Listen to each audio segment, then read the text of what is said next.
Hello, ladies and gentlemen. It's Rei-Lin bringing you some more Armored Warfare today.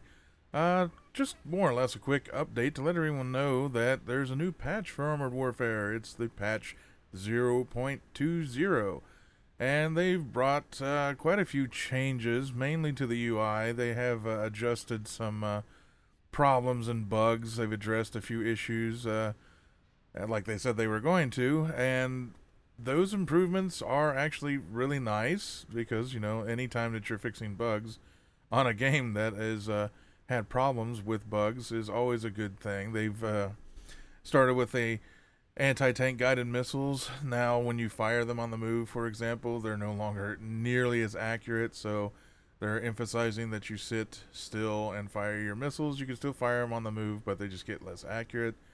The server, when it comes to spotting mechanics, was really they messed up. They knew they messed up, so they wanted to go ahead and change things with the spotting. And now there are spotting checks 2.5 times more often than there were before. So basically, it cuts down on the amount of time that it takes to be spotted if you are in line of sight to be spotted. So we're not going to get any of that kind of freaky stuff where, like, you get shot at by an invisible tank, they appear for a second and then they disappear again. So hopefully that will be finally just completely taken care of. I'll probably end up just linking the patch notes down below. That'll be a little bit easier since there are quite a few things that they have changed. But the biggest thing that they did change was the UI, at least on the surface at the beginning. When you log into your garage, you'll notice a huge difference with the garage interface, and that it actually, at this point, is starting to look a lot like World of Tanks, from the carousel to the ammo loadouts to the crew and the commander. They basically, I don't want to say they went backwards, but I don't want to say that it's the best choice, because right now it's in the starting stages, more or less. You could say it's not complete. So you have a garage that looks completely new and spiffed up. In some ways it's a little cleaner, in some ways it's a little bit more organized, but I don't think that it makes as much sense as it did before. It's no longer quite as unique to the game. It's, like I said, it's more or less almost like World of Tanks. And while everything is still there, there's kind of this disconnect a little bit because it's not all finished. Like the dealer tree, for example, is the old interface. The PvP and PvE challenge part of the UI is still the same. So there's certain parts that are unchanged at this point because, well, they just haven't finished it. I'm guess in the future they're going to be doing every bit of the UI. So I would expect that a lot of the UI is going to end up looking almost identical to World of Tanks once they're completely finished with it. I'm not sure why they decided to devote any resources to changing the UI at all. It really didn't need any changes, in my opinion. I mean, it was working just as fine as any other UI for most games.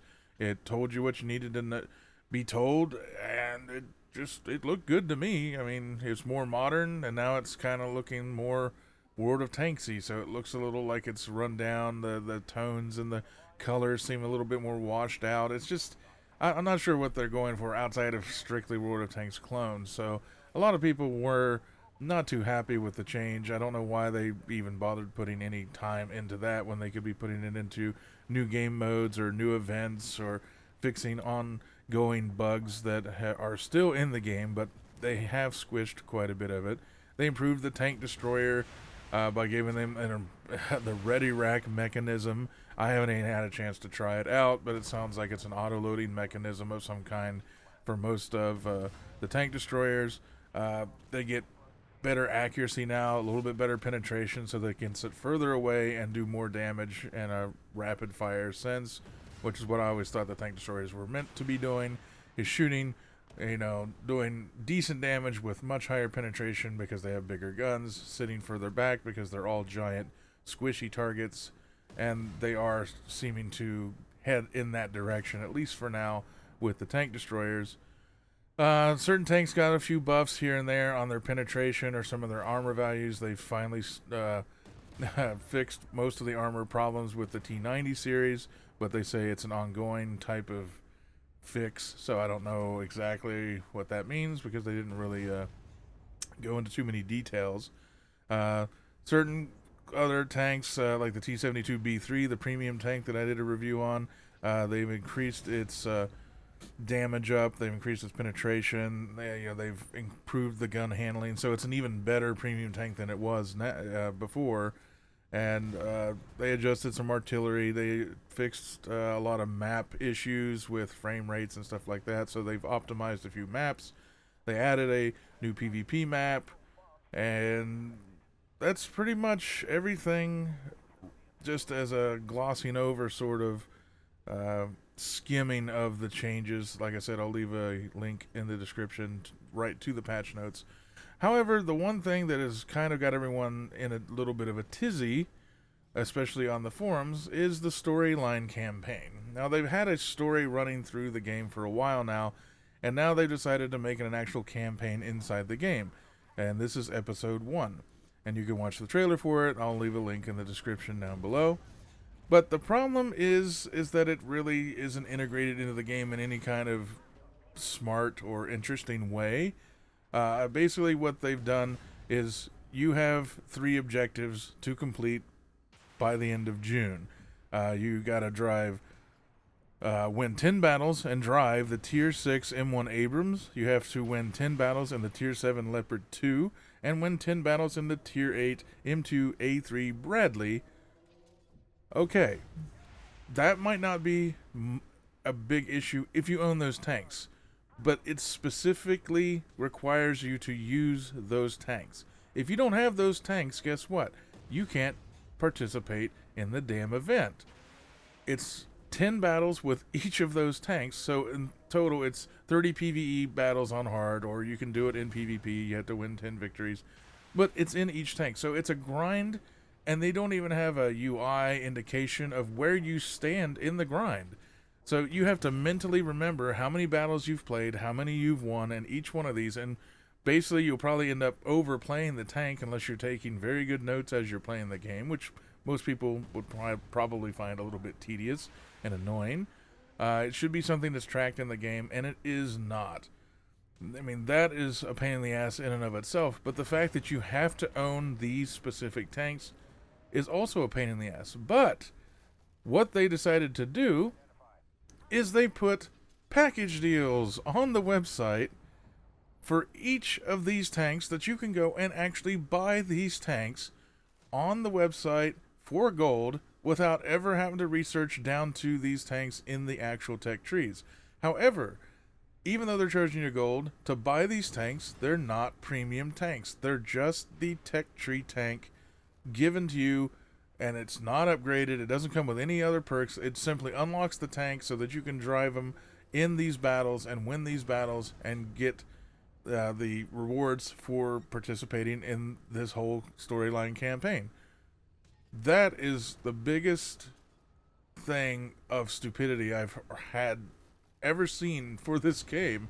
I mean, Wargaming has done some silly stuff with World of Tanks and their packages and their premium tanks, but My.com seems to be trying to just trump that and go with something that just makes no freaking sense. If you're trying to draw in new players, you don't hold a damn event where they have to immediately start spending $60, $80, $100 on gold or on package deals to get into the damn storyline campaign, because they might find that's kind of interesting. But then they put zero effort into making the storyline campaign actually useful or neat looking, or specific maps that are special map versions of something else.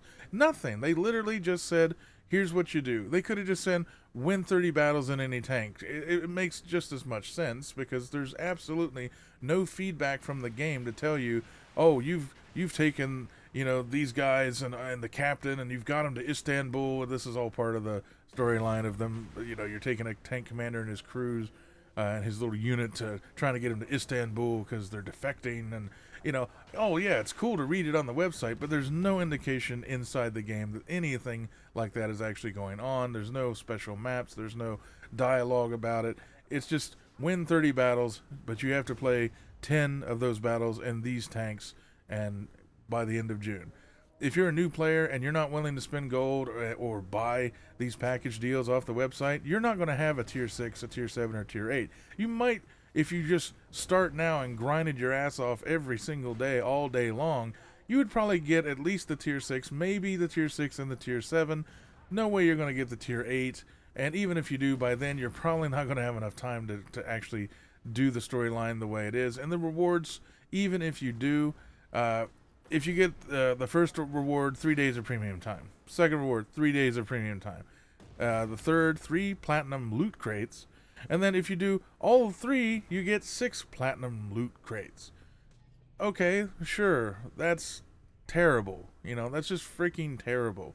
You know, 3 days if you did, I could see maybe giving you 7 days for the first objective, maybe a month for the second, and 3 months for the third, and if you do all, you get another free month, and probably 20 of these damn loot crates, which really no one gives a shit about, because they haven't improved or done much with them since they even implemented the damn things, and now they're really hard to get, so people are just ignoring them, and they don't really care. So they really just kind of screwed the pooch on this whole storyline campaign. They just threw it up there on the website more than anything. And if they hadn't even put it on the website, you wouldn't even known it was happening. But the fact that they're charging you money to get the tanks if you don't have them, just so you can do the event, I mean, it just makes no sense. I mean, why would you want to piss off the few players that are still trying to enjoy your game by doing something like that? I mean, the only people left playing the game already probably have these tanks, so maybe that's what they're gearing it towards. But you need new people to come to your game, and, you know, holding these events and doing these cool storyline campaigns and all this global operation stuff, and, you know, to be different than World of Tanks, to draw people from that game or other games. You can't immediately start them saying, oh, we're holding this cool event, too bad you can't be a part of it unless you spend money. It just makes no sense. If I didn't own these tanks, they should allow you to play it as a storyline campaign mission and give you the damn tanks for those battles, for that mode. And then you could drive it around. Yeah, you don't get to keep the tank, but hey, guess what? We get to drive these tanks and see if they're any good to begin with, and maybe, just maybe, somebody would go, I really like the Abrams, I really want to own it. Now I'll spend the gold because I think the tank is worth me spending the gold on. But they just skip all that and just say, hey, just buy the damn tank if you want to do the thing. No, that's dumb. That's completely stupid, and rightfully so. A lot of people have complained very loudly on the forums about it, and unfortunately I have to side with them because that just makes zero sense to me, that you want to be charging people to do this stuff, and unfortunately that's just a big negative as far as that goes. I really like a lot of the changes that they put into the patch 2.0. The UI change, I just think that it's completely unnecessary. It doesn't need to be 100% freaking World of Tanks clone to be a successful game. We just need balanced PvP, interesting PvE, and more freaking players. They need to advertise the game. They need to bring in some players. They need to stop pissing off the existing players so that word of mouth isn't that the game is shitty or that my.com is a shitty company or doing these things that make no sense. That should be a lot of positive things being said about your game, not negative. And I really like Armored Warfare. I've dedicated most of my channel to Armored Warfare because I wanted it to succeed. I want it to succeed, and I want it to be almost as successful as World of Tanks because I enjoy the game. But when they're pulling this kind of stuff, they're starting to piss off whoever is left playing their game, to the point where they just can't see that it's ever going to recover, and they're just all going to quit, and the game's completely, utterly going to perish right there on the vine. It's just going to wilt away, blow away, and that is that. And if it continues on these downward slopes where they're making these really, really dumb decisions and putting stuff out there that makes no sense, even I'm going to have to just drop the game completely from my channel. I've already started to delve into other games because there are more interesting games coming out that I'm gearing up to get ready to play, and already playing a few other games that I'm having a lot of fun with, like Elder Scrolls Online, Morrowind, and Armored Warfare's kind of taking a back seat to all that because I just don't know what direction they're really wanting to go. It seems like they start to go in a nice direction, and then, you know, a patch later they're going 10 steps backwards. So anyway, I didn't really want this to be the doom and gloom. I think the game mechanics are getting better. They're fixing bugs. They're changing how certain tanks play to make them more interesting or at least useful. And that stuff isn't really breaking anything else that I've seen. They fixed a lot of the bugs. Like, you know, the chat, when you would type in the chat and hit enter, it would bring up your escape menu. That's all done. That's fixed. You know, they're optimizing the maps. They've got more maps coming. They got more tanks incoming. They got more UI changes incoming. So the game is still moving forward on the path that my.com wants. I'm just hoping that they start to realize that it's not just their path that they need to walk. They need to sometimes crisscross over into what the players want. Because if they just keep doing whatever they want, the game is completely going to die. It's just going to go away, and no one's going to care. I'm hoping that's not the case. I'm hoping in the next 3 months, 4 months, 5 months, 6 months, by the end of the year, they've shimmied up all their problems. They've got advertising out there.